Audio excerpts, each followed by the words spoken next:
Election लड़ेंगे? कोई नहीं चाहता। आपकी लोकल लीडरशिप चाहती है? नहीं चाहती। कौन चाहता है? आपकी लोकल लीडरशिप अभी आपकी लोकल वेंजी ने स्टेटमेंट दिया, इन्होंने स्टेटमेंट दिया, क्लियर कट स्टेटमेंट दिया हुआ है। मेरे ख्याल देयर से will be no alliance with Congress under any. Goa विधानसभा चुनाव से पहले आम आदमी पार्टी ने गोवा को लेकर बड़ा ऐलान कर दिया है। आम आदमी पार्टी के संयोजक और दिल्ली के पूर्व मुख्यमंत्री अरविंद केजरीवाल ने साफ कहा है कि वे गोवा में कांग्रेस के साथ गठबंधन नहीं करेंगे। शनिवार को गोवा में प्रेस कॉन्फ्रेंस के दौरान आम आदमी पार्टी ने ये घोषणा की कि वो कांग्रेस के साथ किसी भी तरह का गठबंधन नहीं करने जा रहे हैं। केजरीवाल ने प्रेस कॉन्फ्रेंस में आरोप लगाया कि कांग्रेस बीजेपी को होलसेल में अपने विधायक सप्लाई करती है। वहीं इसी प्रेस कॉन्फ्रेंस में जब पत्रकार ने अरविंद केजरीवाल से पूछा कि क्या वो कांग्रेस से किसी भी तरह का गठबंधन करेंगे, तो इस पर केजरीवाल ने साफ इनकार करते हुए कांग्रेस पर गोवा की जनता को धोखा देने का बड़ा आरोप लगाया। इलेक्शन लड़ेंगे? कोई नहीं चाहता। आपकी लोकल लीडरशिप चाहती है? नहीं चाहती। कौन चाहता है? आपकी लोकल लीडरशिप अभी वेंजी ने स्टेटमेंट दिया, इन्होंने स्टेटमेंट दिया, क्लियर कट स्टेटमेंट दिया हुआ है। मेरे ख्याल देयर से will be no alliance with Congress under any circumstances. Aam Aadmi party, एक चीज़ बताइए, कौन ये हमें एश्योरेंस, गोवा के लोगों को सबसे ज़्यादा धोखा अगर दिया है तो कांग्रेस ने दिया है।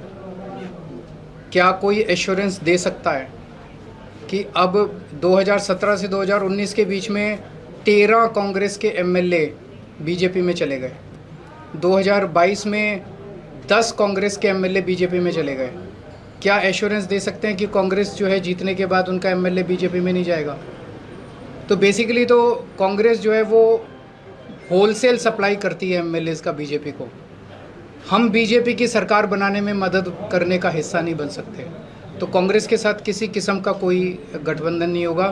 और ये कांग्रेस बीजेपी जो आज मैंने बताया, ये सारा एक सिस्टम है, एक सड़ा गला पॉलिटिकल सिस्टम है जिसको उखाड़ के फेंकना है। एक नया सिस्टम लेके आना है जिसमें गोवा के लोग राज करेंगे, गोवा के लोग डिसाइड करेंगे गोवा में कौन सा प्रोजेक्ट होगा, गोवा में कौन सा, वो गोवा के लोग डिसाइड करेंगे।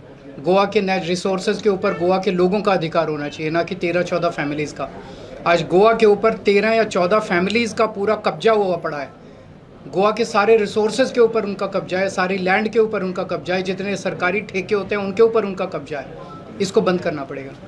दूसरी तरफ मंच से गोवा में अपने कार्यकर्ताओं को संबोधित करते हुए गोवा से आम आदमी पार्टी की प्रभारी आतिशी ने बीजेपी सरकार पर हमला बोलते हुए कहा कि गोवा में पिछले 13 साल में बीजेपी की सरकार है, लेकिन राज्य का हाल बेहाल है। बीजेपी ने यहाँ बेरोजगारी, गैंग वॉर और गुंडागर्दी बढ़ाने के अलावा कुछ नहीं किया। गोवा में पिछले 13 साल से भाजपा की सरकार है, लेकिन आप अगर गोवा का हाल देखिए, मैं ये मानती हूँ कि गोवा जैसा सुंदर स्टेट शायद पूरे देश में कहीं नहीं होगा। इस गोवा फेमस कई बारी अपने समुद्र के लिए, बीचेस के लिए माना जाता है, लेकिन जितनी ब्यूटी, अभी हम पंजिम से यहाँ पे आ रहे थे, गोवा के जंगल, गोवा के खेत, यहाँ की नदियाँ, यहाँ के पहाड़, जितना सौंदर्य गोवा में है, जितने नेचुरल रिसोर्सेज गोवा में हैं, मुझे लगता है देश में इतना सुंदर राज्य कहीं पर भी नहीं होगा जैसा गोवा राज्य है। लेकिन पिछले 13 साल की भाजपा सरकार ने गोवा वालों को क्या दिया? गुंडागर्दी दी, गैंग वॉर दिया, अनएम्प्लॉयमेंट दिया। आज आप गोवा के सीएम का स्टेटमेंट देखिए कुछ दिन पहले।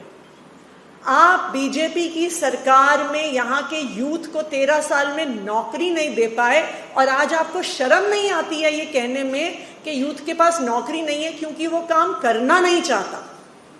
ये बीजेपी की गवर्नमेंट का फेलियर है, ये यूथ की कमी नहीं है।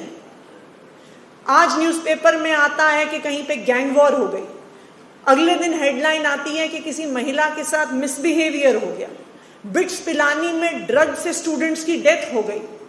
खड्डे इतने ज्यादा है यहाँ की सड़कों पे कि पिछले 2 महीने में 30 से ज्यादा लोगों की डेथ हो गई है रोड एक्सीडेंट में, क्योंकि उनकी बाइक और उनकी स्कूटी खड्डों पे स्किड करती है और ऑन द स्पॉट उनकी डेथ हो जाती है। सीएम खुद असेंबली में बोलते हैं कि गोवा में होने वाली रोड डेथ्स में से 50% खड्डों की वजह से है। बताइए, क्या ये है जो गोवा के लोग डिजर्व करते हैं? गोवा के लोगों को इससे बहुत बेहतर सरकार मिलनी चाहिए। लेकिन जब गोवा के लोग अपने एमएलए के पास जाते हैं, मंत्री के पास जाते हैं कहने के लिए कि हमें भाई बिजली चाहिए, 24 घंटे बिजली आनी चाहिए, वो जाके कहते हैं कि भाई खड्डे भर दो, वो जाके कहते हैं कि पानी नहीं आ रहा, तो क्या करते हैं यहाँ के एमएलए? वो लोगों को डराते हैं, लोगों को धमकाते हैं। यहां पे लोग डरते हैं अपने एमएलए के पास जाने से। मैं भी एमएलए हूं, मैं दिल्ली में एमएलए हूं। हमारे एरिया के लोग हमारे पास आने से नहीं डरते। उनको बिजली की समस्या होती है, पानी की समस्या होती है, कोई भी प्रॉब्लम होती है, सड़क की प्रॉब्लम होती है, वो हमारे ऑफिस आते हैं, वो हमारे घर आते हैं। क्यों? क्योंकि उन्होंने मुझे वोट देके चुन के भेजा है।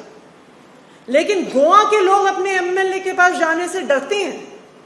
उनको लगता है कि टूटी हुई सड़क और खड्डे के बारे में गए तो फिर वो हमें डराएगा, पानी नहीं आ रहा उसके बारे में गए तो वो हमें धमकाएगा। आपको बता दें, गोवा में इस साल के अंत में पंचायत चुनाव होने वाला है और 2027 में विधानसभा चुनाव होंगे। उससे पहले अरविंद केजरीवाल का ये दौरा काफी ज्यादा अहम माना जा रहा है। बहरहाल अब देखना होगा कि अरविंद केजरीवाल के इस दौरे से क्या चुनावी नतीजों में आम आदमी पार्टी को फायदा होगा या फिर नहीं। ब्यूरो रिपोर्ट, दिल्ली तक।